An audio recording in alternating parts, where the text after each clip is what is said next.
What's up, guys? Welcome back to another video. This will be my first long form video. I don't think it'll be too long, but anyways, let's get into it. I am going to be doing a little review of the books I read over the last week. I'm not sure what I'll call this series, but I'll try to do it every Monday or earlier in the week to go over the stuff from the last week. So I'll go over what I read this week, then I'll go over what I'm planning to read this next week, and yeah, we'll get into it. So this last week, I read Volume 2 of Void Rivals. Phenomenal. A lot of people that I follow were saying they like Void Rivals more than Transformers for Volume 1. I personally preferred Transformers. I've not read Transformers Volume 2 yet. That will be my next read from Energon Universe. But Volume 2 of Void Rivals was really good. I thought it far succeeded Volume 1. The emotional aspects were really good. The last issue was probably the best in my opinion. The art's an interesting style, but it's still just a great book. It's not bad art, it's just a little more unique. It's a softer tone to it, is how I'd describe it. Let's see if I can find... I don't want to show anything that's a spoiler, just in case some of you guys are still trying to get into it. I really liked the exchange between Proximus and Ultim. That was, whoa, didn't expect that. So I'm interested to learn more about them and see what will happen with them. And then Derek has become my favorite character for sure. It was cool to get to see Transformer in it. I cannot remember his name right now. I know he says it somewhere in here, but I do not remember it off the top of my head. But yeah, I really enjoyed this one for sure. This was a very good book. I gave it, I believe, a 10 out of 10 on 5 stars on Comic Geeks. If I were to go in and do like a precise, it would probably be a 9 point something, but I think I rounded up and just gave it a 10 out of 10. It's really good. If you're not reading Void Rivals, I do suggest you read it. I suggest you get into all of Energon Universe. I have not read G.I. Joe yet because I'm just doing trades for the Energon Universe. So I will be waiting for the trade of that. I do not know when it will come out. I'll have to check on that so I can be ready to get it when it does. Then the next single issues that I read were all ones that I went over in my first video I posted that was comic book related. Up first, we have Daredevil Cold Day in Hell. Amazing book. Probably my favorite read of the week. So if you're not picking this up, it's only going to be 3 issues. If you can get issue 1, then I'd just try to get all the single issues, or I'm not sure how much the trade will be or how the trade will be. I'm newer to comics, so I'm not sure what they do for just 3 issues. But this was the second printing, and cool thing about that is I posted it on my Instagram story with a short review, and I mentioned Charles Soule, who is the writer, and Steve McNiven, who's the artist, and Charles Soule saw it and didn't realize that the second printing was out already, and so I actually got the second printing of it before he did, even though he's the guy that wrote the book, so that was kind of cool. So he shared my post on his story. But yeah, it's easy 10 out of 10. I've not read much Daredevil. Actually, no, I've read a little bit compared to what I've read overall. I've read 2 trades of Chip Zdarsky's run, and then I read Daredevil Yellow. Both really good so far. And then I've seen all of the Netflix series and all of Born Again, which were also really good. So in Cold Day in Hell, as I've said, or as most people probably know, it's like a Old Man Logan, but for Daredevil. I don't want to get into details and spoil it too much, but it is pretty interesting, like how it starts off, and then how he gets back into being able to be Daredevil. And then the other superhero you see that he meets while he's fighting the bad guys, I didn't expect to see him. And then the little teaser we get at the end of who the villain could be and the person that they're holding captive, who both look hideous. I don't know what happened to them, but they look horrible. But I am excited to get to the next issue and just read more of that. I really loved it. I can't suggest it enough. If you're not reading it, you definitely should be at some point. Up next, we have Ultimate Spider-Man. This is issue 16. I wasn't a huge fan, like, compared to Ultimate Spider-Man, the other 15 issues. I think this is one of the weaker ones. Honestly, I think Mysterio was a bit of a letdown. It does kind of make sense what Mysterio did in the Kraven story. Again, I'm not going to get into details. I don't want to spoil it. I do want to make my videos where people can just watch them if they and understand what I'm saying if they've read it, and if they haven't read it, then they can not get spoiled. But obviously this one's about Mysterio. We do learn about who Mysterio is, and how he works more so in the Ultimate Universe compared to the MCU or other versions of him. It does seem a lot different. I do like his design. I think he looks very creepy, but he was also kind of super mysterious before, and so I was really intrigued to learn about him, and so I was a lot let down by who Mysterio was or how Mysterio works, but I don't think it's completely horrible. We got Kaketo back on the art, one of my favorite artists right now. This cover is amazing. But this one was just pretty much an origin story for Mysterio, and then fills in a little bit of stuff from the Kraven arc. So that's pretty much all I have to say about it. It's about an 8.5 out of 10, 8 out of 10. Still really good because it's Ultimate Spider-Man, but it just was a letdown for me personally. Next, I will grab the next three because they are all from the same series. As I showed you guys in my haul, I got issues 3, 4, and 5 of Ultimate Wolverine. Let's start off with issue 3. This was another amazing read. I loved this one. Gambit is one of my favorite characters, so getting to see him in the Ultimate Universe was really cool. It was probably my second favorite read. I think it was Daredevil Cold Day in Hell, issue 3 of Ultimate Wolverine, and then Void Rivals Volume 2 as a whole, just because I think some parts were a little lower, where issue 3 of Wolverine and Cold Day in Hell were amazing all the way through, but that's easier for just a single issue compared to a whole volume. But Gambit, I think, was really cool. Slight spoiler, it's not much of a spoiler. I don't know what, if you haven't read it, you can skip like 10 seconds after I'm done talking about how much you can skip. Gambit and Kitty Pryde don't die, which was cool. I was a little worried going in because of how the other characters we got introduced to were. But anyways, back to non-spoiler stuff. The fights in this were great. The characters in this were great. I really don't have any complaints. I don't remember everything that went on in this. I just remember it was my favorite one.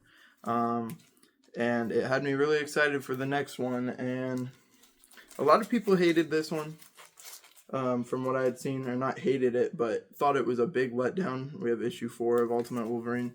I don't think it was great. I don't think it was bad. It's about on par with Ultimate Spider-Man issue 16 in my opinion. But that's all I have to say about it. It was not as interesting. It's a lot of story related stuff. But the next issue 5, amazing cover. Which 4 does have an amazing cover, by the way. I think it looks really cool. It's just a little deceiving. But this is just such a cool cover, such a great read.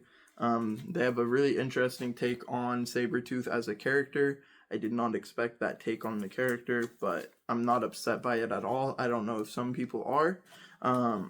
I think it was amazing. I think I still preferred the Kitty Pryde and Gambit one, issue 3. I think issue 5 was a solid. I think that it was a solid 9.5.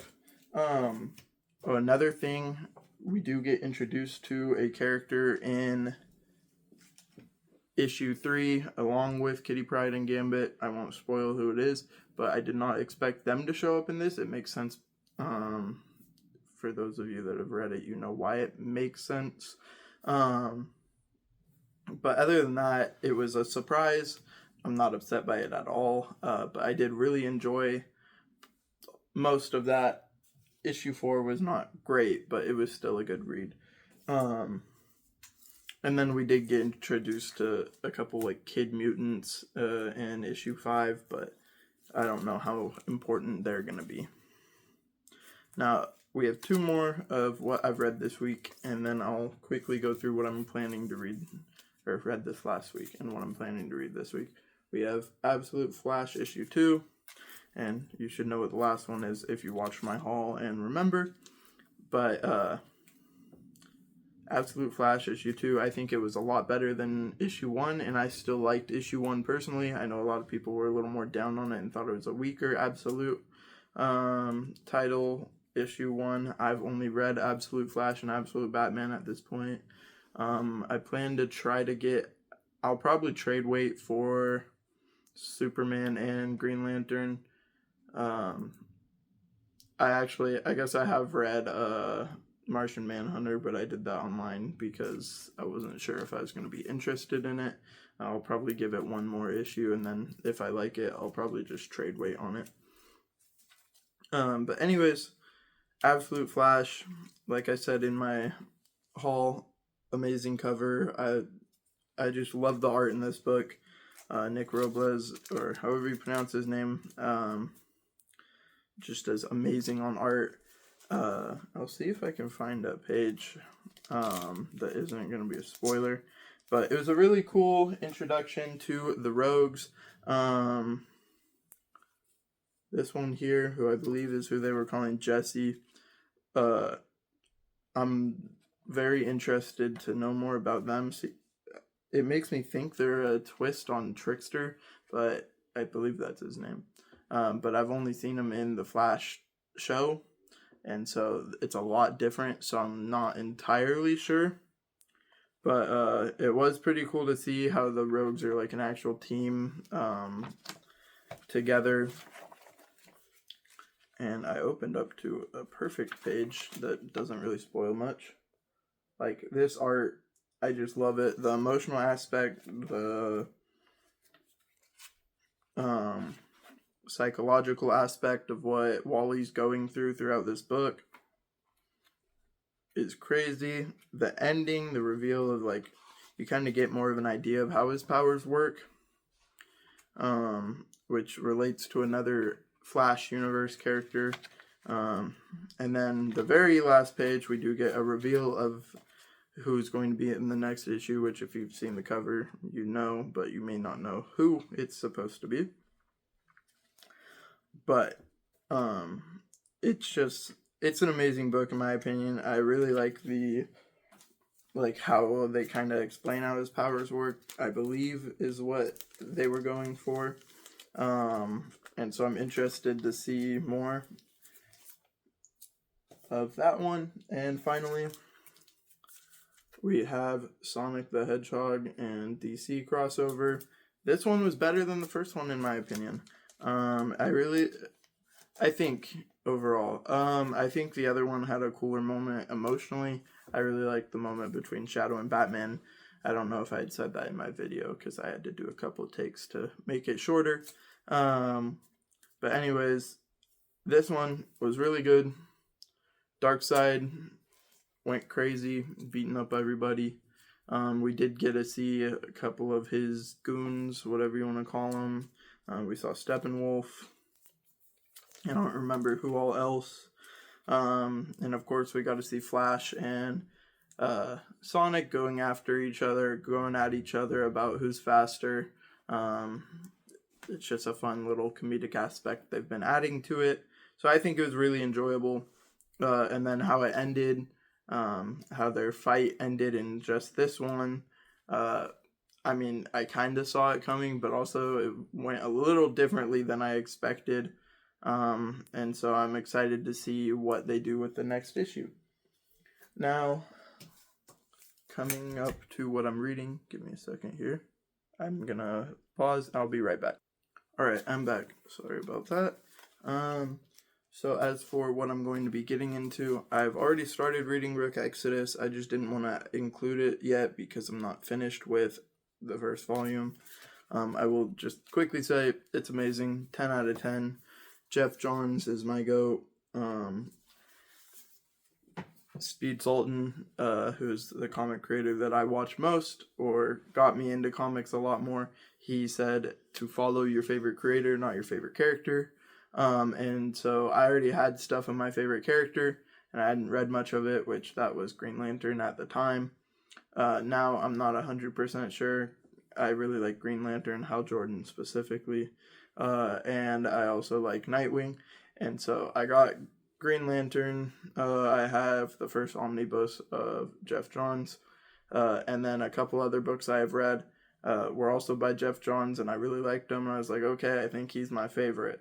So I wanted to get more stuff from him, so I started with Geiger, and now I also have Rook Exodus, and I think Junkyard Joe was also written by him. But I just really enjoy his writing. I think his world building is amazing, especially in Rook Exodus so far. But anyways, that's enough yapping about Geoff Johns.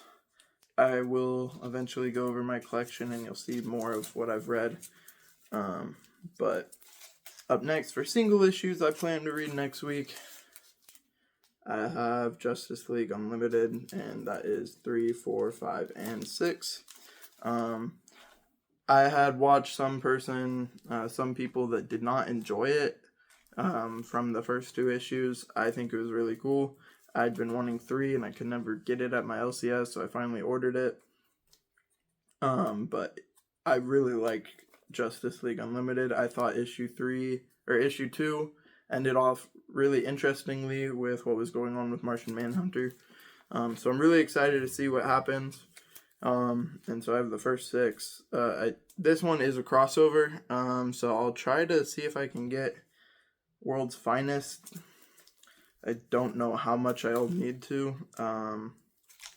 but I'll do my best to try to get that so I can read the part 1 of the event first.